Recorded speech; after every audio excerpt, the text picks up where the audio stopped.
Noite, começando.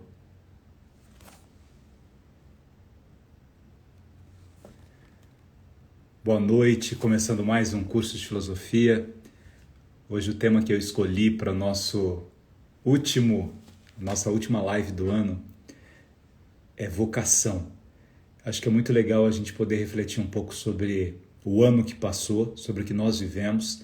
Eu escolhi 3 filósofos para a gente tratar aqui hoje, Sócrates, Platão e Aristóteles, que são os 3 pensadores da Grécia Antiga, que iniciam o processo da filosofia clássica, né, dos gregos. E eu peguei emprestado um pouco o pensamento desses 3 filósofos, junto com algumas reflexões de alguns poetas, né, Drummond, Cecília Meirelles, para a gente pensar nesse tema vocação. Vocação. Eu tive várias pessoas que durante esses dias pediram para mim para tratar sobre esse tema, né?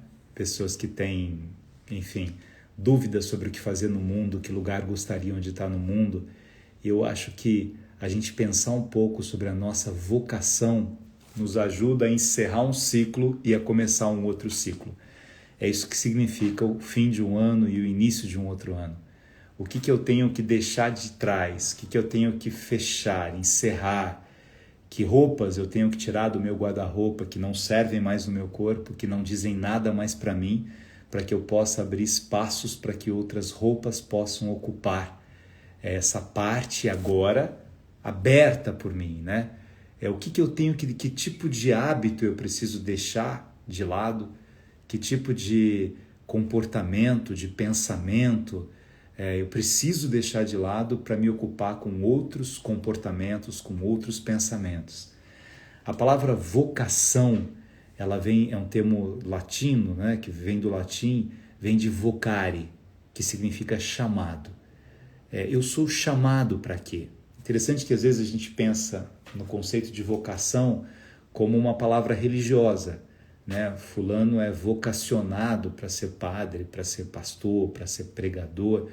Mas a vocação é um chamado que a gente sente dentro da gente mesmo, com essa pergunta, que é uma pergunta fundamental na nossa vida. Que lugar eu quero estar no mundo?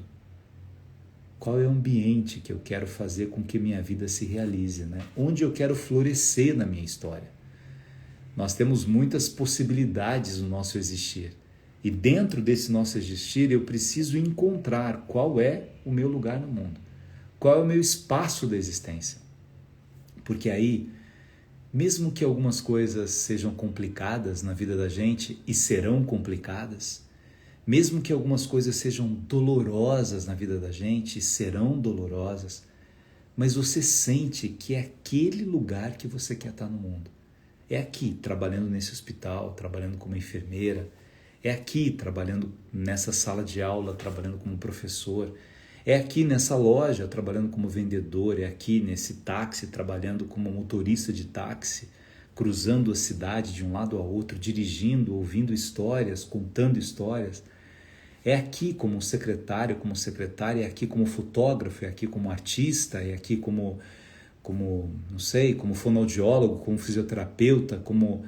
Enfim, né? São tantas possibilidades, como vendedor, são tantas possibilidades que surgem na vida da gente e que de repente eu preciso fazer essa profunda reflexão comigo mesmo. Qual é a minha vocação? Qual é o meu chamado? Vocare. Eu sou chamado para quê? E aqui a gente vai ver, daqui a pouco, com esses pensadores, né?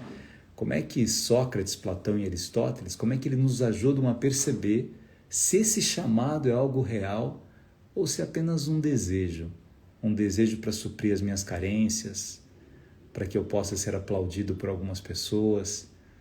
É diferente a gente querer, né, construir uma trajetória, uma carreira com a consciência de que aquilo que a gente faz é bom para a gente e é bom para os outros.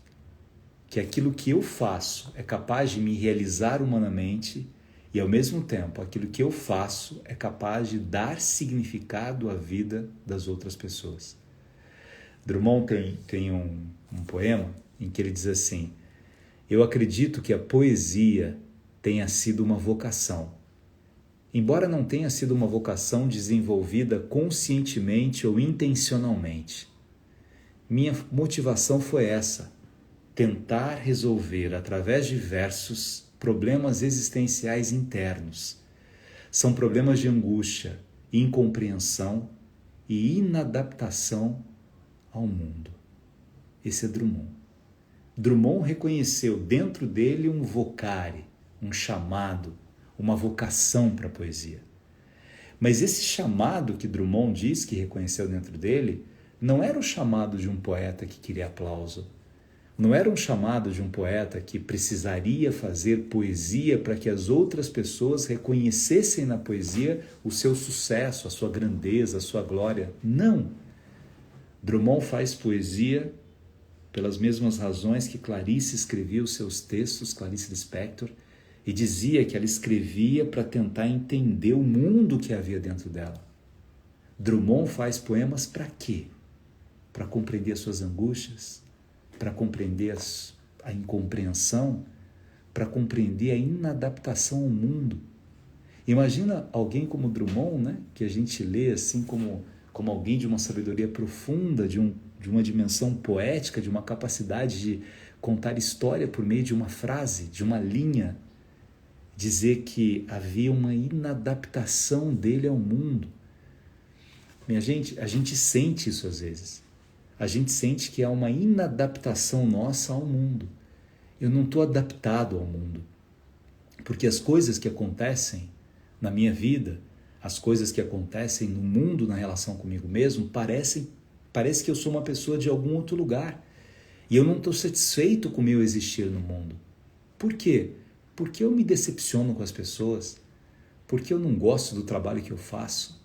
Porque eu não me sinto útil naquilo que eu desenvolvo, porque eu acho que as pessoas não são boas, porque as pessoas não são confiáveis, porque eu olho para o mundo em que eu estou vivendo, no entorno em que eu estou, quantas vezes, e, aliás, é normal a gente sentir assim, você está numa festa de aniversário e aí você se pergunta, o que eu estou fazendo aqui?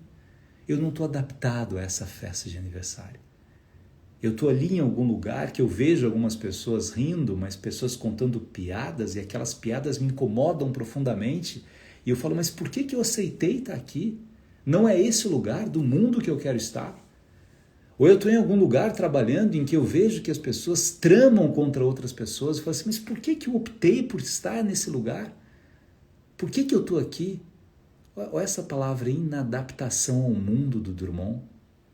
É essa inadaptação ao mundo que me leva a ter uma consciência, uma pergunta para mim mesmo, da minha vocação, do meu chamado.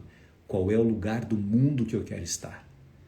Qual é o lugar do mundo que eu sinto dentro de mim mesmo, que eu me realizo estando naquele lugar e ao mesmo tempo eu sei que exatamente por estar realizado eu posso fazer diferença na vida das pessoas.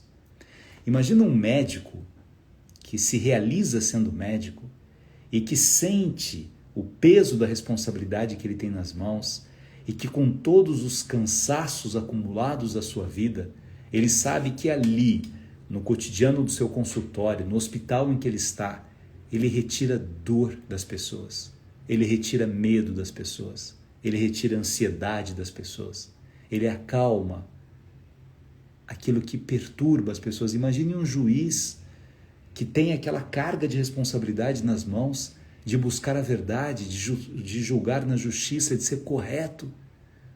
Quando ele pensa no poder que ele tem nas mãos, por maior que seja o cansaço, né, pela quantidade de processos que há nas mãos dele, mas ele sente dentro daqueles julgamentos que ele devolve a esperança, a vida às pessoas. Olha a beleza que é isso. Um dentista que vai devolver o sorriso para alguém que tinha vergonha de sorrir, né? Um dos casos de bullying na escola é o mau hálito pelo problema de dentição. E ele devolveu o sorriso para aquela pessoa. Um oftalmologista que ajuda alguém a enxergar novamente. Aquela cena linda do Guimarães Rosa, quando o doutor coloca o óculos no menino e ele que não via começa a ver aquelas montanhas, a vida que passava por ele. Vocação. Como é que eu pergunto para mim mesmo, é essa empresa que eu quero estar? É aqui? Tem sentido aquilo que eu faço? É essa casa que eu quero estar? É com essas pessoas que eu quero conviver? A gente fala às vezes de relações tóxicas, né? Relações de amor, que às vezes não são de amor, são relações tóxicas, quando um diminui o outro, quando um se desfaz do outro, quando um humilha o outro, quando um pisa no outro. E ninguém tem que sofrer, apanhar, ninguém tem que nem apanhar a dor física real e nem a dor simbólica.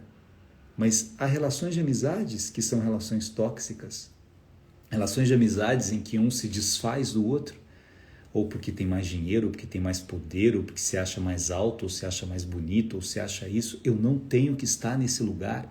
A vocação, o vocário, o chamado é o lugar que eu quero estar no mundo. Então, ao final de um ano, de um ciclo, eu deveria refletir um pouco, assim, que lugar que eu quero estar. Eu vou jogar bola e onde eu jogo bola todo mundo é homofóbico, é racista, Por que eu tenho que estar lá? Eu vou num clube, eu vejo como as pessoas maltratam umas às outras, então eu não tenho que estar nesse clube. Eu tenho que saber escolher os lugares em que eu estou, para sentir que esse meu chamado, essa minha vocação tem um sentido na minha vida. Não é que a gente vai, ao escolher lugares, entrar em lugares em que nós não tenhamos problemas, nós sempre teremos problemas. A história da pedra no meio do caminho do Drummond é real. É uma frasezinha que explica a vida. No meio do caminho havia uma pedra. E nos nossos caminhos sempre haverá uma pedra. Mesmo que eu mude de emprego, que eu acho que aquele é o emprego que eu quero. Aí eu sou, dando o exemplo do médico de novo, eu trabalho no hospital, eu acho maravilhoso, tal. Só que o diretor do hospital é uma pessoa desumana. Eu falo, poxa, eu queria tanto exercer, né, o meu ofício de médico, mas trabalho com alguém que não tem a mesma visão de humanidade que eu tenho. O que eu faço então? Eu planejo a minha vida para ir para um outro lugar, porque não é ali que eu quero estar. Eu sou advogado de uma empresa, de uma organização, e que eu vejo como as pessoas usam de má fé, como elas deturpam, né, conceitos jurídicos para levar vantagem. Aí eu falo, mas será que é aqui que eu quero estar? Será que é nessa empresa em que o chefe xinga as pessoas dessa maneira, que agride os outros, é aqui que eu quero estar? Eu não sei se a gente tem mais de uma vida. Não sei se a gente morre e volta. Não sei, cada religião diz uma coisa e ninguém consegue comprovar isso. Como a gente não sabe, a gente pode partir de um conceito, de um princípio que a gente tem uma vida. E é uma vida para não ser desperdiçada. É uma vida para ser vivida com a intensidade necessária para que a gente sinta: aqui é o lugar que eu quero estar. Aqui é onde eu sou respeitado. Aqui é onde eu sou amado. Então nesse lugar é um paraíso, né? Então essa família, ninguém briga com ninguém. Esse trabalho aí, ninguém tem problema com o outro, ninguém... Não, a gente sempre terá problemas. Mas é um lugar em que eu sinto que o respirar desse lugar me traz leveza, me traz inteireza, me traz dignidade, me traz paz. Minha gente, essa é uma conquista que nós precisamos ter com a gente mesmo, paz. Eu tenho que serenizar as minhas emoções, eu tenho que serenizar as minhas ansiedades, as minhas projeções. Eu começo às vezes a projetar no outro a infelicidade que eu estou vivendo naquele momento. Talvez o outro seja um ser responsável por essa infelicidade, mas porque eu autorizei isso. Eu dei esse poder para outra pessoa que eu não deveria ter dado. Que isso está em mim, que está dentro de mim. E é por isso que o final de um ano, ele tem um sentido do final de um ciclo, né? Fala assim, mas é 31 de dezembro, começa 1º de janeiro, o que mudou? Mudou um calendário? Pode ser. Mas pode ser que exista algo de simbólico nisso. De simbólico dentro da gente, de pensar, olha, acabou 2021, de refletir sobre um ano que passou, de agradecer sobre as conquistas que eu pude ter, sobre as pessoas que foram embora e que me deixaram um buraco vazio, que de repente eu percebi que foi melhor, sobre as pessoas que chegaram, sobre as conquistas que eu pude ter, celebrar um pouco isso, olhar para mim mesmo e perceber que tipo de vícios eu continuei tendo na minha vida. Eu não consigo mudar o outro. Ninguém tem o poder de mudar a outra pessoa. mas eu consigo mudar a mim mesmo. Eu olho para mim mesmo e tento olhar dentro de mim qual é esse espaço de ansiedades, de estresse, de destruição de mim mesmo, de incompreensões que eu tenho comigo mesmo. Olha o poema do Drummond, incompreensão, inadaptação ao mundo. E eu olhar para mim e falar, não, peraí, é isso que eu tenho que fazer, eu vou mudar aqui. Eu sou impaciente demais, ou eu sou pessimista demais, ou eu sou derrotista demais, eu acho que tudo vai dar errado, ou eu vivo cobrando dos outros o tempo todo, eu sou mentiroso. É engraçado que você fala assim da mentira, né? Fulano é mau caráter. Às vezes a mentira não é um mau caratismo. Pode ser, pode não ser. Às vezes a mentira é um hábito. Eu sou tão carente que eu vou mentindo para ser amado pelas pessoas. Então eu vou contando coisas que não são reais para que alguém me ame. E de repente eu olho para mim no começo de um ano, né? No final de um ano, no começo do outro, e falo assim, poxa, por que eu vou fazer isso comigo mesmo? Ou a pessoa me ama do jeito que eu sou, ou eu vou encontrar alguém que há de me amar do jeito que eu sou. Não é que a gente não possa mudar, a gente deve mudar, mas não é uma mudança por causa do outro, né? Ou eu mudo assim, ou ele não me ama, ou ela não me ama. Isso não tem sentido. A vocação para o amor, o chamado para o amor, é um encontro, né, de almas que são diferentes, de copos que brindam, né? Mas cada um é um copo. E nessa beleza, nesse prazer do brindar, do beber a taça, cada um tem a sua, cada um tem a sua história, cada um tem o seu caminho, cada um tem a sua trajetória, cada um é um. Olha que lindo esse poema da Cecília Meirelles, falando de renovação, de vocação e renovação, de fim de um ano, do começo de um outro ano. Renasce em ti mesmo, multiplica os teus olhos para verem mais, multiplica-se os teus braços para semear estudo, destrói os olhos que tiverem visto, cria outros para as visões novas, destrói os braços que tiverem semeado para se esquecerem de colher, sê sempre o mesmo, sempre outro, mas sempre alto, sempre longe e dentro de tudo. Renova-te. Visão aqui da Cecília Meirelles. Como é que eu sou sempre outro e sempre o mesmo? O que há em mim que é bom que permaneça? E o que há em mim que é bom que mude? O que há em mim que representa aquilo que eu sou desde sempre? Que carrega uma lembrança, né? Que carrega uma parede da memória, né? A canção do Belchior, se não me engano.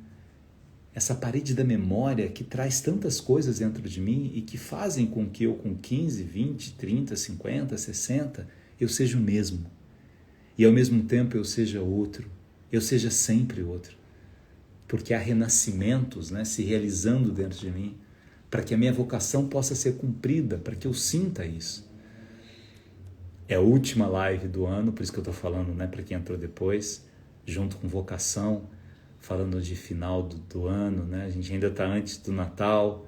Natal também é um momento simbólico de reflexão, independentemente da religião, né, da qual a gente faz parte. O simbolismo do Natal, o que é? O amor nascendo numa manjedoura, a simplicidade, o significado da simplicidade. Então, na plenitude dos tempos, no momento complexo daquela época, há momentos complexos em todas as épocas, mas um menino, né, uma estrela, avisa que a simplicidade nasceu, que a simplicidade nos ensina a reconectarmos com a gente mesmo, a renovarmos, né, a nossa vida naquilo que a gente faz. É tão bonito a gente imaginar o que eu posso fazer no Natal, o que eu posso fazer para surpreender alguém no Natal, que ação bonita eu posso fazer. Eu tenho tantas lembranças da minha infância, né? Dos asilos de Cachoeira Paulista, da minha mãe, do meu pai. Eu era pequeno quando a gente ia no asilo e perguntava para as pessoas que moravam no asilo qual era o sonho de um presente de Natal. E eu dava um jeito de realizar aquele sonho. E era um sonho simples. A maior parte deles queria coisa muito simples. radinho de pilha, camiseta, um bolo, uma sopa, uma colher, muito simples. E aí a gente ia lá entregar o sonho que eles tinham, né? Os sonhos mais difíceis que eu vi ali em véspera de Natal era: convence o meu filho de me visitar, nunca mais veio aqui. E eu ficava pensando, né, o que faz um filho nunca mais visitar um pai ou uma mãe, nem no Natal? O que faz com que eu desconsidere as raízes de onde eu vim, a seiva que me alimenta, né, a minha identidade? Os meus pais, com as suas qualidades e os seus defeitos, eles significam algo de profundo naquilo que eu sou. Eu reproduzo uma série de emoções que deles eu recebi e que eu vou levar adiante isso. E de repente eu corto isso, né? Eram experiências incríveis.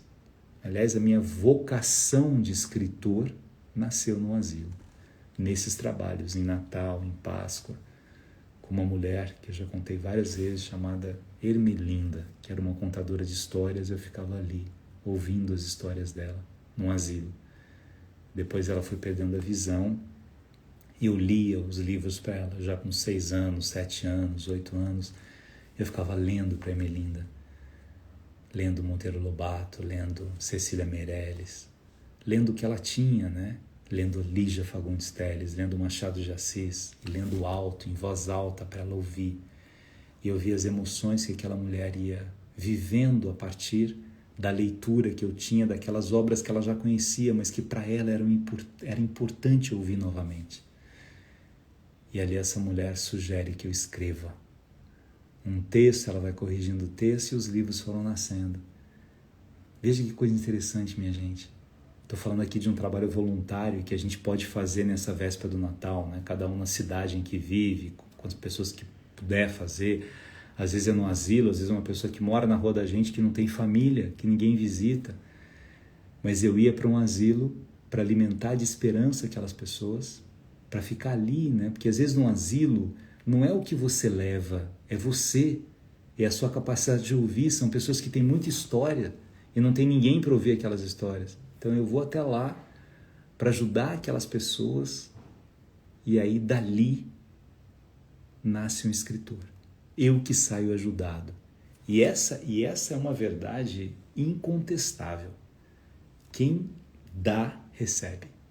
Isso é um movimento, é uma dimensão que está presente na filosofia, né? Que vários pensadores falam sobre isso, mas é impressionante, é um movimento. Aristóteles dizia do hábito da virtude. E isso vai trazendo uma sensação de felicidade tão grande, porque você vai experimentando na sua vida o que significa você vencer aquilo que Freud dizia que é o pior que tem do ser humano, que é o egoísmo. Eu venço essa dimensão egóica de querer para mim, de pensar só em mim, e me abro para estar junto com o outro, para viver o outro. Peguei aqui um outro poema de fim de ano, do Mário Quintana. Acho lindo esse poema.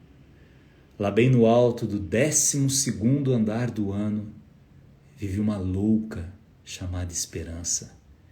E ela pensa que quando todas as sirenas, todas as buzinas, todos os reco-recos tocarem, atira-se e, ó delicioso voo, ela será encontrada miraculosamente incólume na calçada, outra vez criança, e em torno dela indagará o povo: como é teu nome, meninazinha de olhos verdes? E ela lhes dirá: é preciso dizer-lhes tudo de novo. Ela lhes dirá bem devagarinho, para que não esqueçam. O meu nome é Esperança. Mário Quintana. Ei, Mário Quintana. A dimensão dessa simplicidade, o poema chama Esperança, Mário Quintana. O outro poema da Cecília Meirelles chama Renova-te. Esperança. Mas vamos lá. Mas a gente está falando dessa esperança, dessa criança chamada Esperança. Pegar aqui 3 conceitos muito simples para pensar na vocação de 3 grandes pensadores que a gente viu aqui durante o ano em lives diversas, porque eles, né, são os pais da filosofia ateniense, né, de Atenas. Antes de Sócrates, a gente chama de uma filosofia pré-socrática, tamanha a importância do pensamento de Sócrates. Mas Sócrates dizia que a primeira grande vocação do homem é a vocação para a reflexão.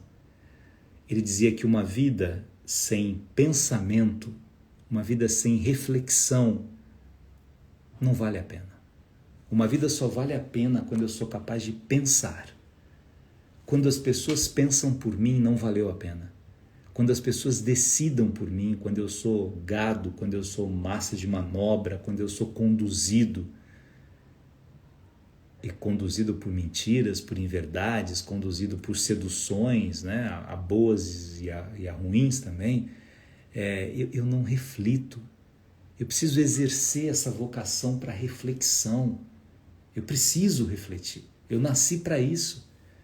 Daí essa palavra que a gente já estudou aqui também, chamada maiêutica, em Sócrates, que significa parto das ideias, né? Sócrates observava a sua mãe, Dona Fenareta, que era parteira, e ele via que a sua mãe não fazia uma criança.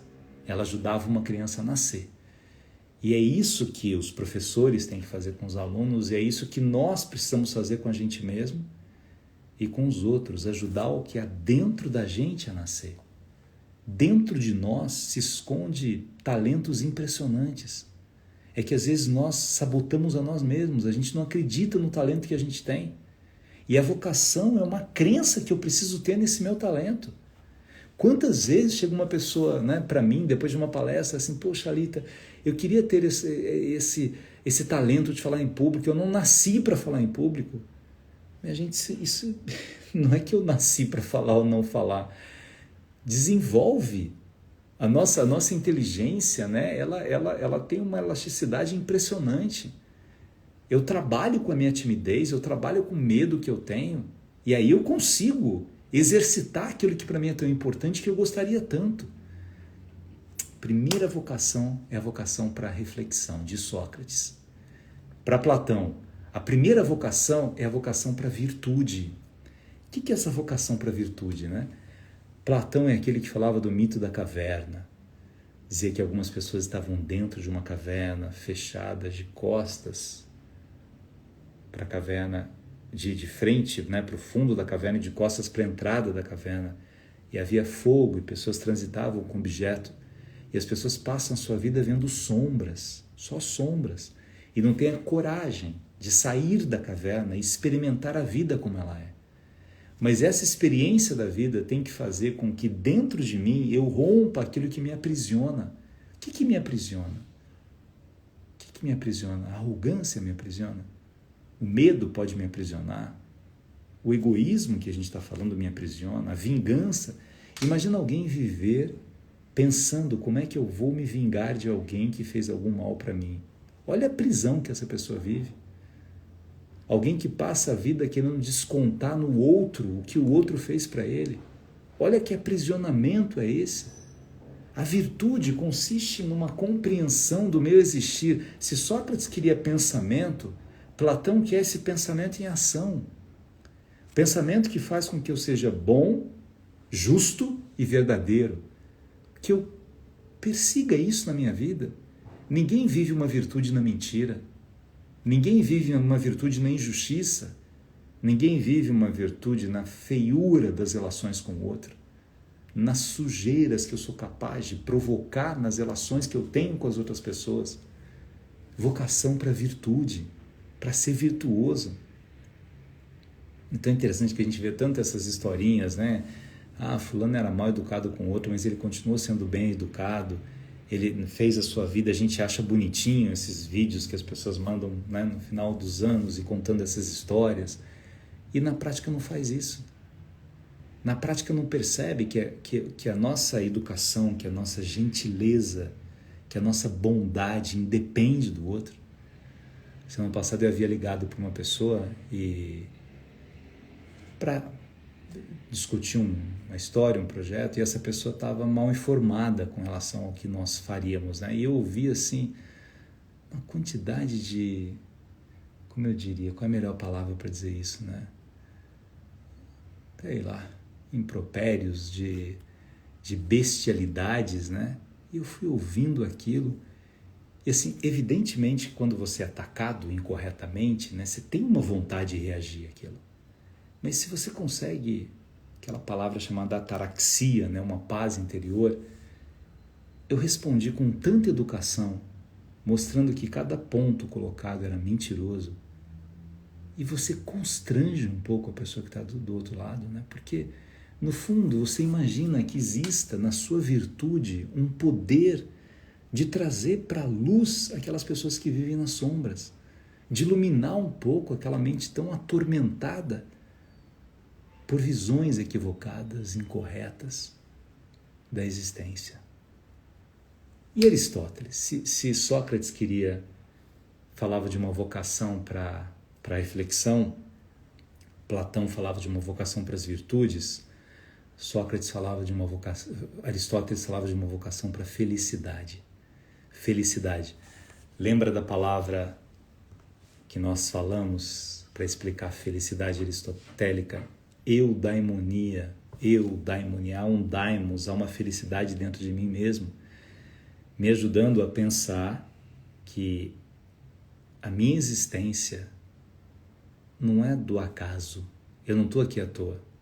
Aquilo que eu faço é capaz de dar significado à vida de outras pessoas.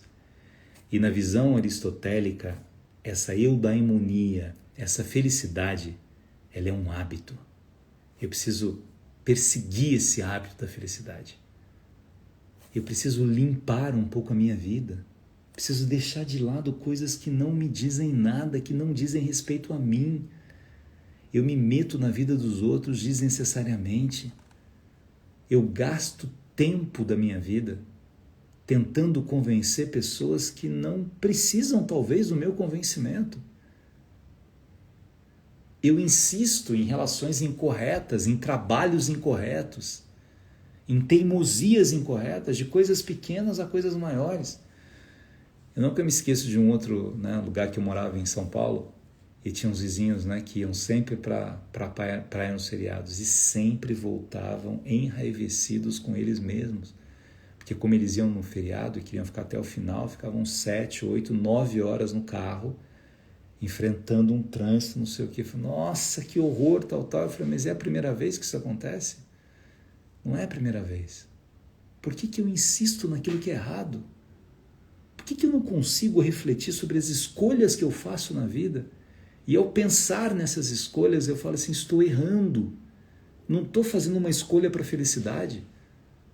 Como é bom eu sentir que aquilo que eu faço me dá felicidade, traz uma realização para mim mesmo, e ao mesmo tempo é bom para as pessoas com as quais eu convivo, é bom para o mundo, é bom para o meu mundo, para o mundo em que eu vivo. Fala assim, não, como eu não mudo o mundo, né? Eu sou um pedreiro, eu não mudo o mundo. Você muda o mundo das pessoas que vão morar naquela casa que você fez. Você fez a sua parte. Não, eu sou barqueiro.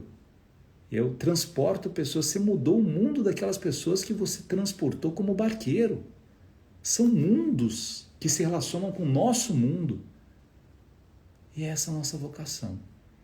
E é uma decisão que a gente tem. Tem uma música, me lembrei agora do Padre Zezinho, que é um poeta da canção, né? Um padre incrível, né? Que tem mais de 2.000 músicas. Deixa eu ver se eu sei de qual é essa música. Deixa eu pegar aqui. Acho que ela chama Vocação. Que fala exatamente isso, né? Aqui. Olha que bonita essa canção do Padre Zezinho.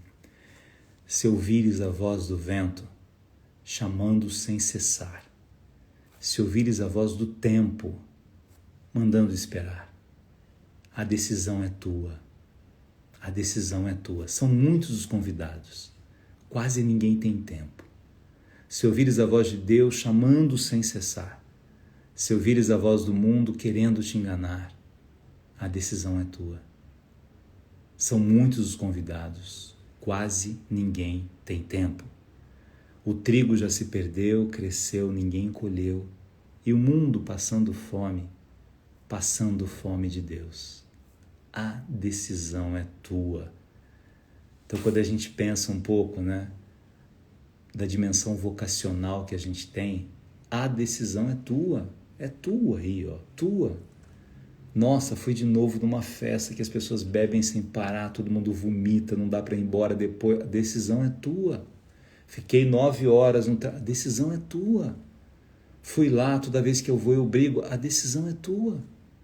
Continua fazendo isso, que você vai continuar sendo infeliz, a decisão é tua.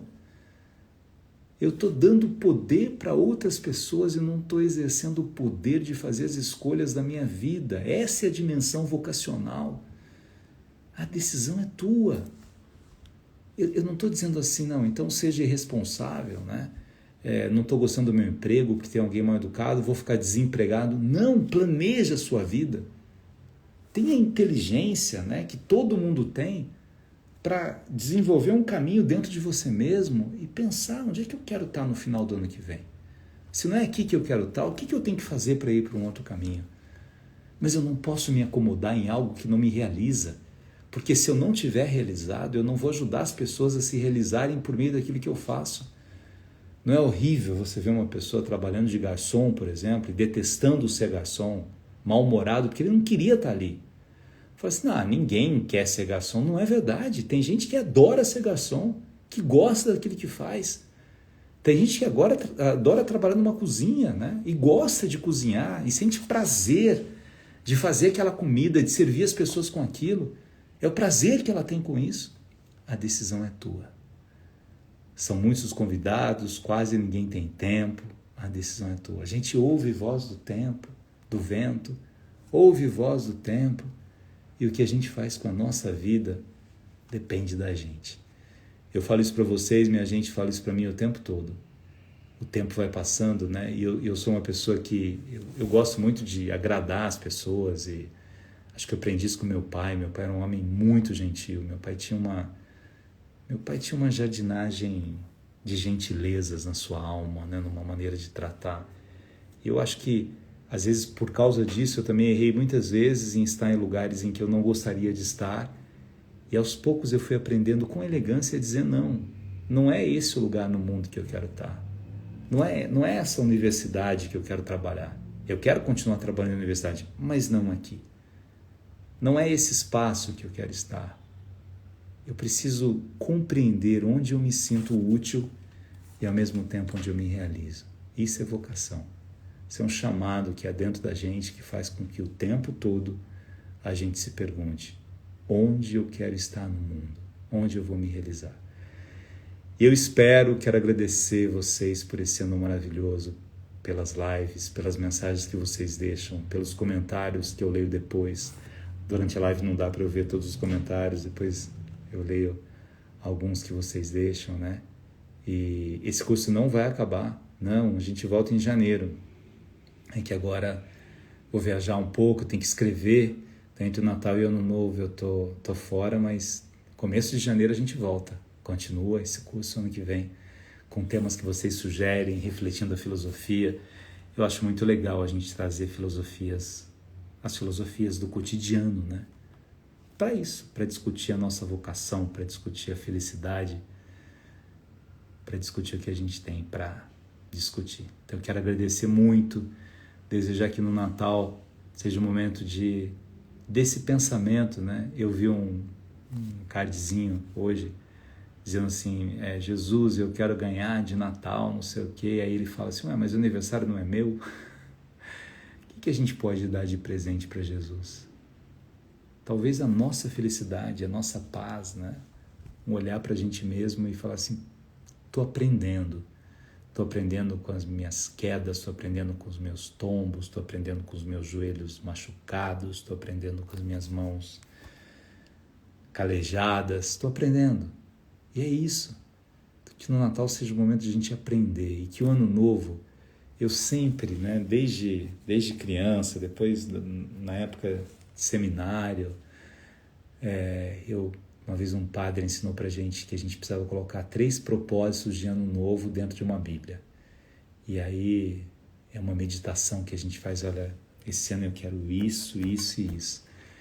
E eu encontrei isso muitas vezes, né? E eu vi como foi mudando aquilo que eu sonhava para o ano seguinte. Quantas coisas aconteceram como eu sonhei, quantas outras não aconteceram, e ainda bem que não aconteceram. Mas como é que é olhar para o ano que vai chegar e planejar, né? E ter uma aspiração para mim e para os outros, para mim e para o mundo. Não só para mim. Ninguém que sonha sozinho de uma forma egóica melhora o mundo. A gente melhora o mundo quando a gente tem um sonho coletivo. O meu sonho coletivo é que no próximo ano a gente tenha menos perversidade e mais amor. Que a gente tenha menos barulho e mais escuta. Ouvir e amar, as pessoas estão muito barulhentas. E que no próximo ano a gente sinta que é muito mais legal a gente caminhar de mãos dadas. Obrigado por esse ano. Um beijo para vocês, vou dando notícias e no começo de janeiro a gente volta aqui com o nosso curso de filosofia. Obrigado. Feliz Natal, lindo ano novo.